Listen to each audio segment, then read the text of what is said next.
Critical Role's Vox Machina watch party reveals some shocking secrets, a Pathfinder actual play smashes some viewing records, and Warhammer reveals the future of Age of Sigmar and 40k. Let's go. Welcome to Tabletop News Tuesday on the Character Sheet, your home for TTRPG and fantasy news, and today we're talking about a wild Critical Role watch party, a huge Pathfinder actual play, and the future of Warhammer 40k and Age of Sigmar. So please take a second and help out the channel by hitting those like and subscribe buttons, and then let's dive into the news. News team, assemble!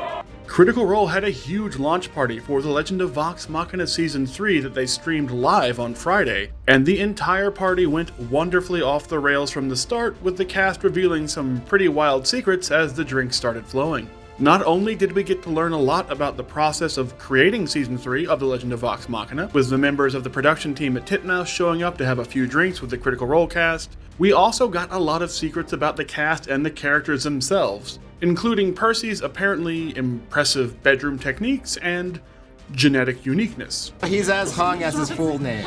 Yes. Yeah, he's as long as his name. Fan fiction. He's as long as his name.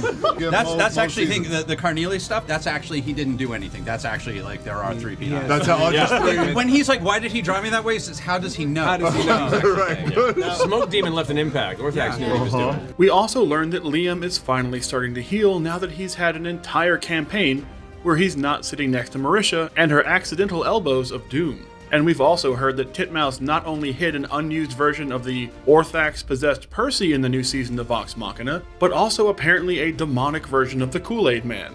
But one of the greatest surprises was when Matt Mercer decided to turn the watch party into a karaoke party, and started belting out his amazing rendition of Ruby of the Sea live on stream. Call on Ruby if you follow down her horns. They'll always lead you more. Ruby, Ruby, Ruby. If you want to see the Critical Role cast cut loose as the drinks start flowing, go on Beacon and check out the launch party stream ASAP, as you will not be disappointed. Check this out. Games Workshop celebrated Warhammer Day by revealing the future roadmaps of its two biggest games, Warhammer 40k and Age of Sigmar. And we have to say the future for both games looks extremely bright. The 40k roadmap showed that with the Blood Angels getting a huge new release to end 2024, that 2025 would focus on the Astra Militarum, the Eldari, aka the Eldar, and the Imperial Knights, along with some very special treats for the Chaos factions. The biggest of those treats is the long-awaited return of a new codex and new models for the Emperor's Children, those Slaanesh-loving Chaos Space Marines who haven't had a rules update in many years. So Slaanesh fans rejoice.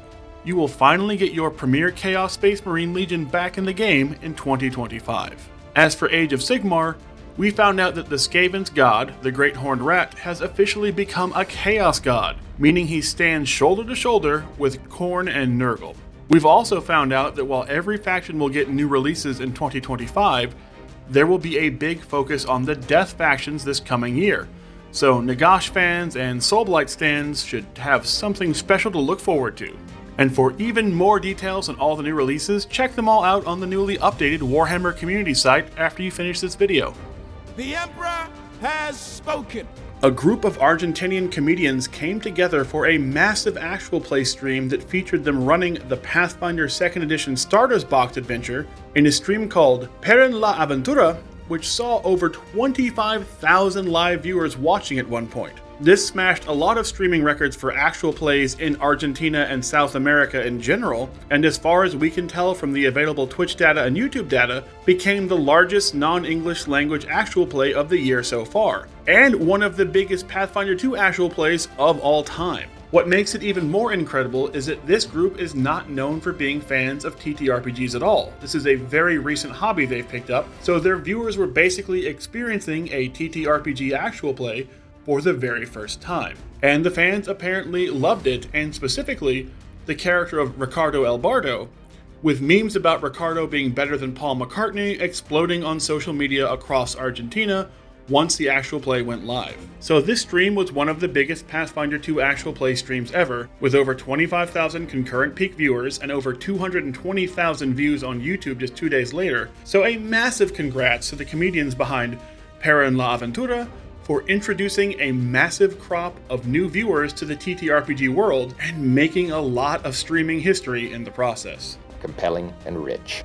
And finally, legendary Final Fantasy creator Hironobu Sakaguchi has gone back to the basics as he looks to create his next RPG, Fantasian Neo Dimension, saying that he finally went back and played through his iconic Final Fantasy III, also known as Final Fantasy VI outside the US, as he played his creation on a Famitsu livestream recently and realized that the game was the epitome of what he felt a creative JRPG should be.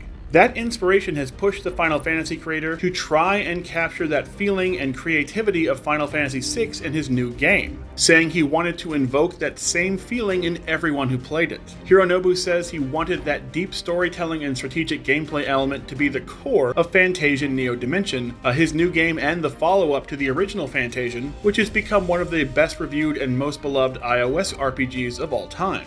But just because he's taking big inspirations from his classic Final Fantasy VI game doesn't mean he has no love for the later Final Fantasies, as he admitted even as he worked on creating the new Fantasian game, he had gotten so addicted to Final Fantasy XIV that he would frequently miss meetings as he tried to make Final Fantasy raids with his guild. But now that he's settled down and found the inspiration to finish his latest potential masterpiece, it seems that everything is on track for the game, which could be the spiritual successor to the legendary Final Fantasy VI, to launch in just a few months, assuming no major new raids get added to Final Fantasy XIV before then.